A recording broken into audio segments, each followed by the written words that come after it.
Welcome to Your Strata Property, the podcast for property owners looking for reliable, accurate, and bite-sized information from an experienced and authoritative source.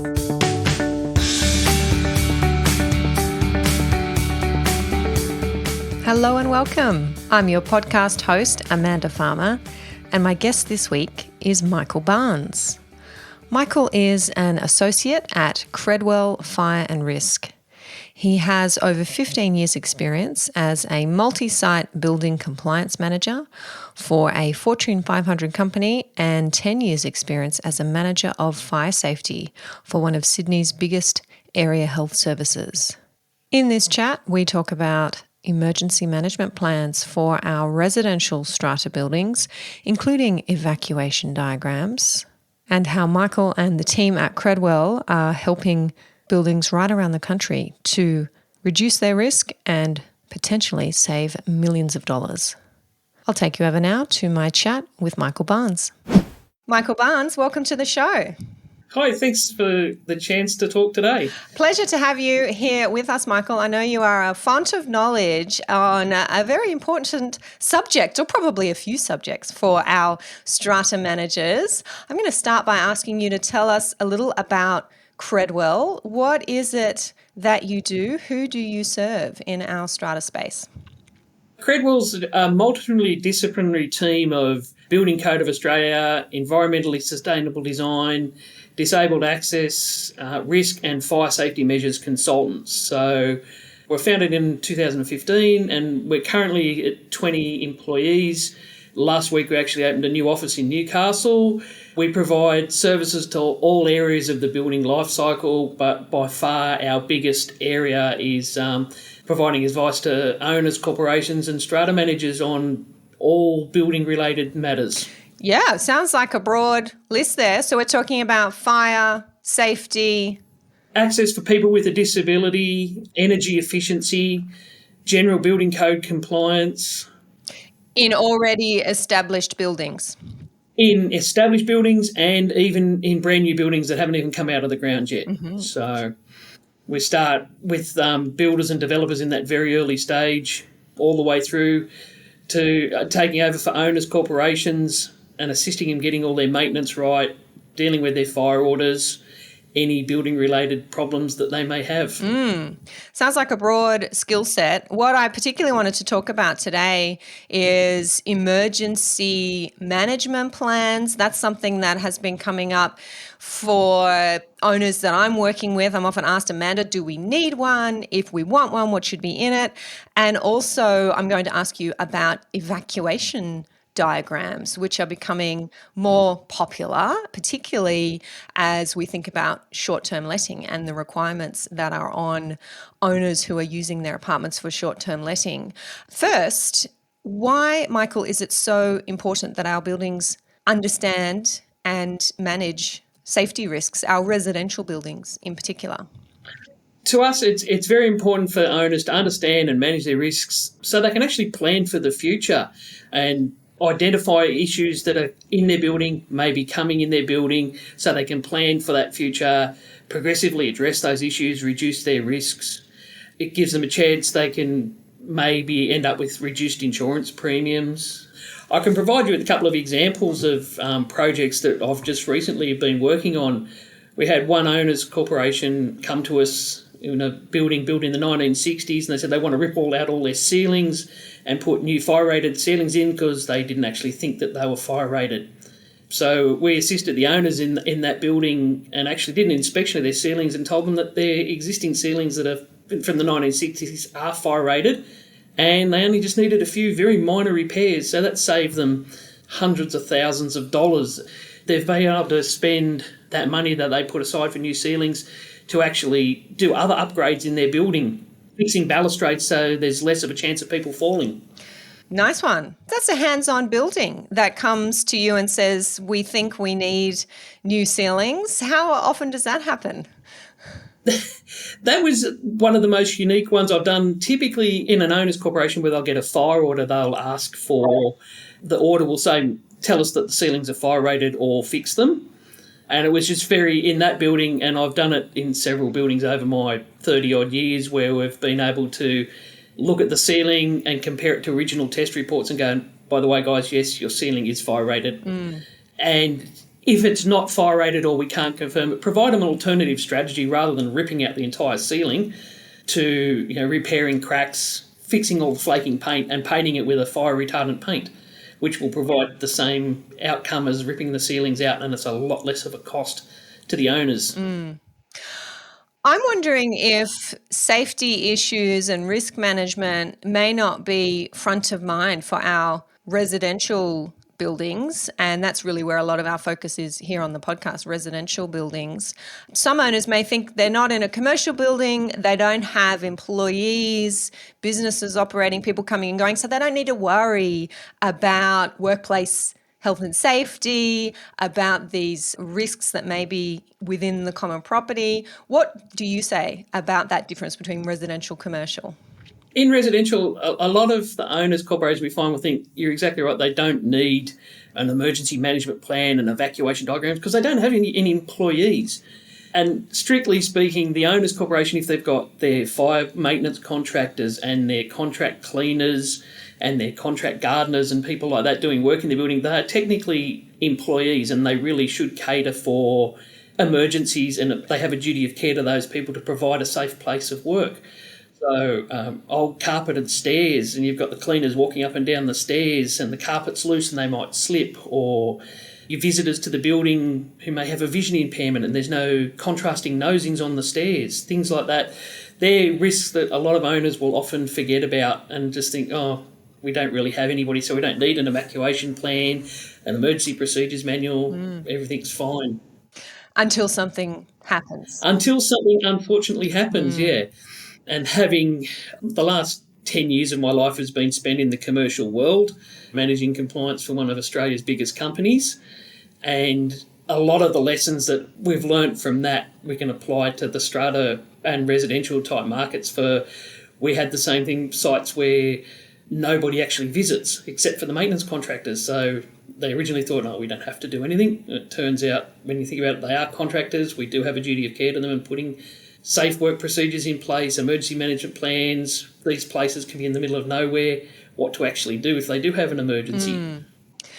Let's talk about emergency management plans, Michael. What are they? What might they contain for our residential buildings? The emergency management plan is sort of twofold. Everybody thinks of the evacuation diagrams as one thing and a plan of what to do as another. It's actually one whole document. So you have your emergency management plan, which incorporates your evacuation diagrams, and your emergency management plan is pretty much a simple set of instructions or guidelines for the owners to follow in the event that they have an emergency. Apart from picking up the phone and dialing 000, what do we do if a tree falls down? It also provides a course of action for them to mitigate damage in the event of an emergency, and it could be as simple as a water pipe bursts. Who do they contact to actually get that fixed? Oh, yeah. In a hurry, or where do they go and turn the water off? Something as simple as that. And the evacuation diagrams form another part of it, where everybody comes into their building, 10-storey high building, gets in the lift up to their unit, and they know the set of stairs are there. They know the fire extinguisher's there. How do they use them? That's incorporated into the management plan. I don't know how many buildings I've been into lately where we've asked the owners, have you ever walked down the stairs? They went, nope, never get down there. So they end up walking down the stairs and go, this is where it comes out. And then how do I get to the road from here? So having all that information documented for them, that's the emergency management plan. And as I said, it incorporates the diagrams. Okay, now we're going to dig deeper into some of that. First of all, I want to thank you for raising the issue of burst water pipes and water leaks, because that is something, I'm going to say older buildings, but I suppose it happens in newer buildings too, that is quite common, and the impact can be devastating, especially if somebody is not home and the building manager or the neighbours can't get in to turn off a tap or to work out what's going on in the apartment, and the damage to the apartment below, next door, the common property. It can be months and a very large insurance claim. Yeah, that can be huge.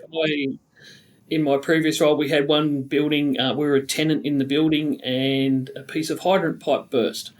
And it took 2 hours for the fire brigade to work out where to turn the water off. And it did $8 million worth of damage throughout the whole building. Oh, my goodness. Yeah. All because there wasn't a map, a plan. Here's where the water is. Something there. So somebody knew, this is where I turn the water off in an emergency. Yep. So important. So we're not just talking about catastrophic fire event, something that you might think, may happen, but pretty unlikely. We're in a small building. We all know where to go. We know what to do. Think about these events, water leaks, burst pipes. Do you know where to go to turn off the mains to the building? Where do you know to turn off the mains, turn off the gas? Where can you turn off the power in an emergency? So we've all evacuated in an emergency. Where do we actually go? And you'll find most residential buildings, everybody doesn't know where to go. And having that place documented, this is where everybody is going to meet. Yes. So you can actually conduct a head count and realise that some people aren't there. Somebody may know where they are. Having those plans and procedures and talking about them in every strata meeting as just an agenda item is a really good thing. And knowing who in the building may need additional support, who suffers from a disability and may need a hand getting downstairs, who is elderly and may need a hand. I imagine all of that goes in your plan as well. Yeah, all of that gets incorporated into the plan. It relies on that person to actually sort of speak up and say, yes, look, I am going to need a bit of help to get out in an emergency. But for those people to do that and that be documented, I've just finished a building and the evacuation diagrams of the emergency management plan will go up today. The diagrams are on every single floor. The emergency management plan is in the fire panel for the fire brigade, and it actually has personal evacuation plans for all these people that are in the building that do need assistance. So the fire brigade can very quickly look at it and go, great, these are people that we may have to rescue because they can't get out themselves. Now, I have to say, Michael, I have seen more commentary on the way in which our buildings deal with emergencies and the need for emergency management plans. I've seen more of that over the last couple of years. And the question mark I have is, are buildings thinking about this because of COVID, because of the pandemic, because we've got more people at home than ever before? We want to be able to check on our neighbours. We're suddenly thinking about these overarching plans. Have you seen that shift in the space since the pandemic? A little bit since the pandemic, but what we're finding is in newer buildings and even buildings that are subject to fire safety orders, one of the items that will appear in as part of a performance solution or a fire engineer design or as part of the fire order is to actually have an emergency management plan in place. And that is one of the critical things for fire engineering in getting people out of the building, because that's one of the most important parts of a performance solution. So you might have a performance solution because it's too far to walk to the exit, and one of those things is have a better smoke detection system and an emergency management plan. So these people know that when the fire alarm goes off, yes, they have to evacuate as quick as they can. And that's happening a lot. Okay, so these are requirements coming through our authorities, whether it's our state legislation, our local council planning, approval conditions now requiring buildings to have these plans in place. In terms of fire orders, it is becoming very common for councils as part of their fire orders to write in, you must have an emergency management plan and evacuation diagrams. When it comes to the newer buildings with performance solutions or fire engineered designs, the fire engineers are writing it in. Right, okay. And it's quite often one of the things that gets overlooked till the very, very last minute. Particularly in residential buildings, in other types of buildings, childcare centres, it's front of mind from day one. Yeah. Before you get your development application, you must have an emergency management plan in place. So it's, as I said, with residential, it's just in fire engineering reports a lot. And it is a good risk management thing for the owners, so they are aware of things that may happen. And as I said before, knowing where to turn the water off, knowing where to turn the gas off, where the electric switch room is. Yeah. Knowing that they need to maintain all their things as well. So we do have the annual fire safety statement that has to be submitted to the council each year. You're saying that's really not enough. That deals with your fire devices, but there's so much more to the story. Yeah, there is so much more to the story. One of the things that we are finding a lot now with the changes in the legislation for accredited practitioners in fire safety to endorse your measures now is these people, some of the fire protection companies, they've been maintaining the systems in your buildings for years, and all of a sudden now you have this absolutely huge list of all these defects that you need to fix before they're going to sign off on the fire safety measures in your building on the annual fire safety statement. You must have just sat in on my own strata committee meeting, because that's exactly what's just happened to our building. You just nailed it. Yep. I've assisted in my time at Credwell, I don't know how many strata plans actually looking at those reports and going, yes, look, that item there, that's normal part of life. Yes, the exit sign's failed its test. You really need to fix that. That item there, that's a defect from the original installation. Your building's only a few years old. Negotiate with the developer and get it fixed at no cost to the owners. Looking at other defects and going, well, that's not even a defect at all. They've actually looked at your system against the wrong Australian standard and the wrong standard of performance. So you don't need to do anything. Wow. And often, a couple of the buildings, well over $100,000, I've saved the owners by doing that. So you mentioned there, Michael, with the higher qualification requirement, accredited practitioner fire safety, these people who are coming out and checking your fire safety measures in your building are now picking up more defects than ever before. Is that because the requirements have become more stringent, or they're suddenly opening their eyes and realising they got it wrong for all these years? What's going on there? It's a little bit twofold. It's actually the only change is now a person is personally accredited. Like an accredited certified, they hold a personal accreditation. Previously, it was the company. So now people are realising that if I don't notice these items and I get subject to review by the accrediting body, I could lose my accreditation and then I'm out of a job. Right, okay. And that is happening. So they're being perhaps more diligent, and in some circumstances too diligent, a little over the top, and then someone like you comes in and says, not necessary? Yeah. So we've had that in a couple of buildings where they've said, oh, you need to do all this work. We've actually gone in and go, no, when the building was built, here's the original approvals, here's the original test documentation for the fire doors. No, you don't need to rip all your fire doors out and replace them because there's nothing wrong with what's there. Or they've said, oh, you need to do all this work to your hydrant pump. Well, no, because it wasn't a requirement when the system was installed. There you go, the value of a second opinion. It's a second opinion. I'm here to look after the strata's interests and provide them the best solution possible. Yep. Well, I've taken us on a bit of a tangent there talking about fire. I do want to come back to evacuation diagrams, because we have a new fire safety standard in New South Wales for apartments that are being used for the purpose of short-term letting. Those owners are being told that they must have an evacuation diagram. So you may be doing a lot more of these or consulting on a lot more of these since that started. Can you tell us a bit about that requirement? Is that a requirement just for the lot? Is it for the building as a whole? How are you working with owners dealing with those? So we haven't been approached yet by an individual owner to prepare an evacuation emergency procedures manual or just an evacuation diagram for one unit. It comes back to the owner's corporation in a whole, realising that this is a risk that they have in their building. They have people that are coming to stay in the building and, well, they don't know where the exits are, they don't know what the fire alarm sounds like, they don't know what to do in an emergency. If they evacuate out of the building, where do they need to go? So that's a risk for the owner's corporation as a whole that they need to look at.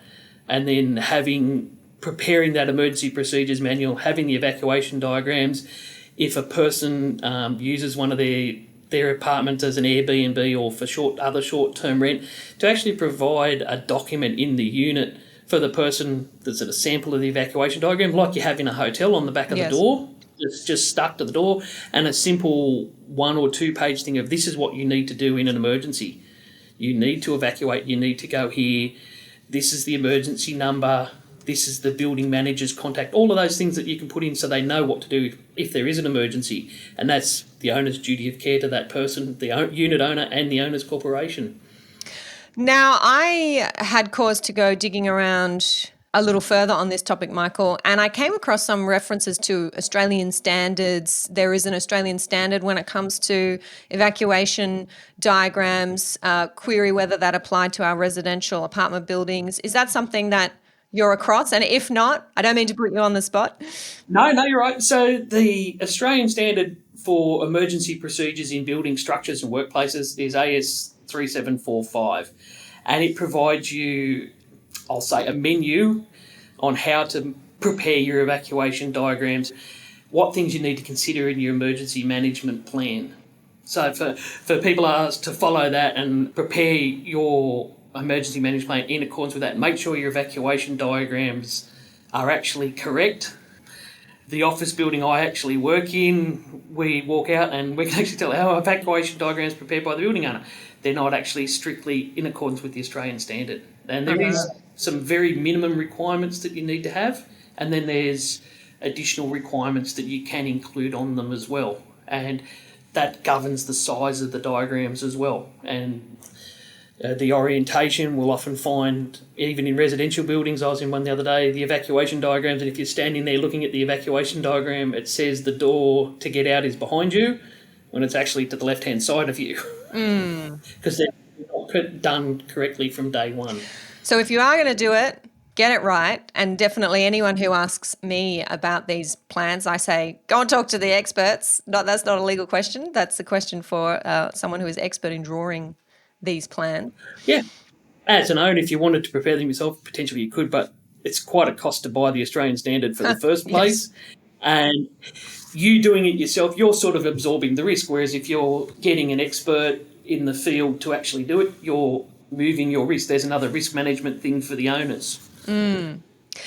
How do you, Michael, get buy-in from owners? You may attend committee meetings yourself, going through reports, making recommendations, and owners saying, oh, you know what, well, strictly, legally, we don't have to. We don't really want to spend the money on this. I mean, how do you... Michael's laughing here. I can see him on my screen. How do you get them on board? It can be very hard, and one of the analogies that I use, and it tends to work quite a lot, is point out to the owner, they go out and buy a new car. They actually know that things are going to wear out in it, things need to maintain so they can keep working, and they do need to spend that money. A building is exactly the same thing. You need to maintain it, you need to test things, you need to repair things over time. Nothing will last forever. And the other part is saying, if you're investing in it, if you think of your car and you get out there and you polish the paintwork and keep it all nice and shiny, it stops the rust. If you're out there and you're maintaining your buildings and repairing your carpet, repairing things as they start to wear out, things will last that little bit longer.